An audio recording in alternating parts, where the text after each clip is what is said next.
Hi there, Lisa Thorne here again. I wanted to talk today about basically what the digestive system is, in case you're unclear, as I was, on certain aspects of it. Really understanding the digestive system and understanding what our organs and pieces and parts come into play, as well as the process, really helped me in terms of my healing. So, and this is my take, folks, and I'm not, as I've said before, I'm not a medical doctor, I'm not a medical expert. These are things that I've learned through tons of research and years of study, as well as my own experiences. The digestive system starts at your mouth and goes all the way down through to your bottom, right? So it's your mouth, your esophagus, it's your stomach, it's the other internal organs that play a part in digestion, your gallbladder, your pancreas, your liver, etc. And there's openings between those key areas called sphincters, and they almost work like a door or a flap. That's not totally accurate, but it's kind of, that gives you like a visual anyway. And then from so the esophagus empties into the stomach, and there might be a couple other organs that come into play here and there that I'm not like being super specific about, but then the stomach would empty into the small intestine. And again, there may be other organs that come into play somewhere in there. But then when you're in the small intestine, it's very long, it's very lengthy, and it takes up the bulk of your stomach. So it goes around and around and around and around like a snake. Then eventually you get down to the bottom of the small intestine, which goes into what's called the large intestine, or is sometimes referred to as the colon, but I think only certain parts of the large intestine are really considered the colon, but I'm not sure. I can't seem to get an accurate answer on that. I think people have different takes on that, but there's probably a medical definition. But anyway, your large intestine then goes from the bottom right side of your body up the right side of your body, basically across your right, like under your ribs, kind of across your belly button, over to the left side of your body, and then down the left side of your body. So it's kind of going in like a rectangle. And I'll share a picture of some anatomy too with this video, so you can get a good visual. And then from the large intestine, you've got obviously like the colon, whatever part of the large intestine is considered the colon, and then the rectum, and then the anus. So I'm sure you're all familiar with the anus. The rectum is actually a set of muscles as well. So all these different things come into play, all these different pieces of our body come into play, and they work together in what is known as collectively as our digestive system. Generally speaking, and let me go back to something else. Now, people can have different differences in their anatomy. So I happen to have what's called, the sun's out. I happen to have what's called a redundant colon. I've also heard it referred to as tortuous colon. So how's that for fun? So mine is extra long. And I can't seem to get a whole lot of information on that either. There's differing opinions about why that is and when it happened, etc.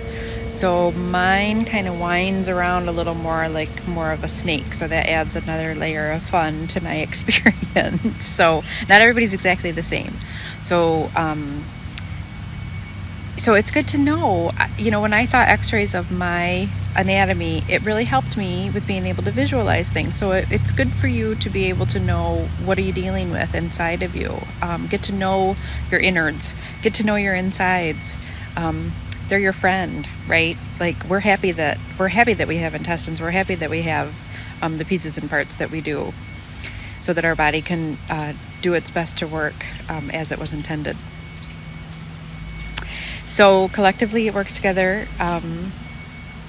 known as the digestive system, and then you have these different mechanisms that occur. So generally speaking, when you eat food, you take food in your mouth and you chew your food, that begins the digestive process. And chewing is called masticating.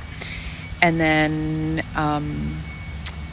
when you're swallowing, then at some point, I don't know if it's when the food hits the belly or I'm not exactly sure, like medically speaking again, but at some point there's a trigger in your body for what's called peristalsis. So peristalsis is the movement of the food, the items, the mass, whatever, the stool, through the intestines. So our intestines are what we would call generally involuntary muscles. Like most of us can't tell our intestines start moving.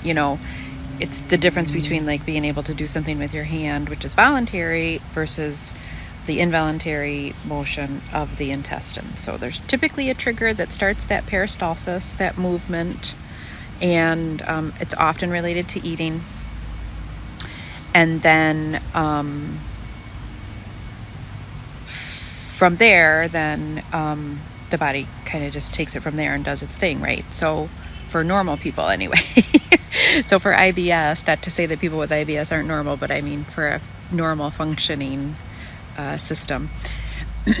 So there are some other things to take into consideration. There's something that's called the gastrocolic reflex or gastrocolic reflex, however you want to say it.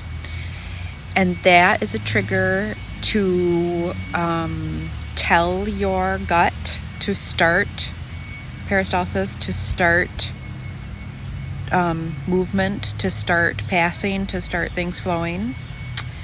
And there are different kinds of foods that have a higher gastrocolic reflex trigger point, or however you want to say it, than other foods.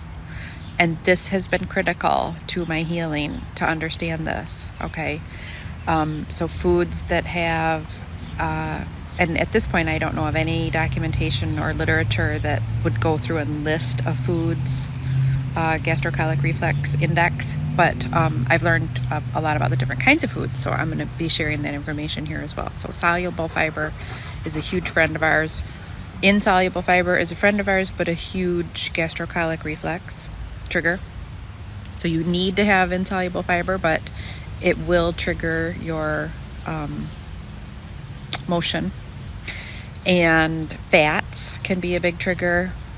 And, things like caffeine can be a trigger, and spicy food can be a trigger. So different kinds of things that I've learned too. So I'll be going into more detail about those things. But just having an understanding of the general process and the pieces and parts that go into your digestion are really, really helpful. Knowing where my organs were and knowing I can put my hands on my body now and have some idea of what's going on with if I have a pain or a bubble or a cramp or something. I kind of have an idea of like what organs could be involved, and just really being able to go inward and listen and visualize and feel what could be going on, and really feel a lot more in control and a lot more empowered and a lot calmer about the different pieces or the different things that might be happening too. That's huge. It's a really, really big part of it. And it took me a long time. It took me some time to befriend my innards, my organs. But now I feel like we're playing for the same team. Instead of always being really resentful and feeling like they were something not outside of my body, but outside of my well-being, something out of my control. So I feel a lot more in control and a lot more like I am a friend to my intestines, and my intestines are a friend to me. And when I say intestines, I mean really my whole digestive system.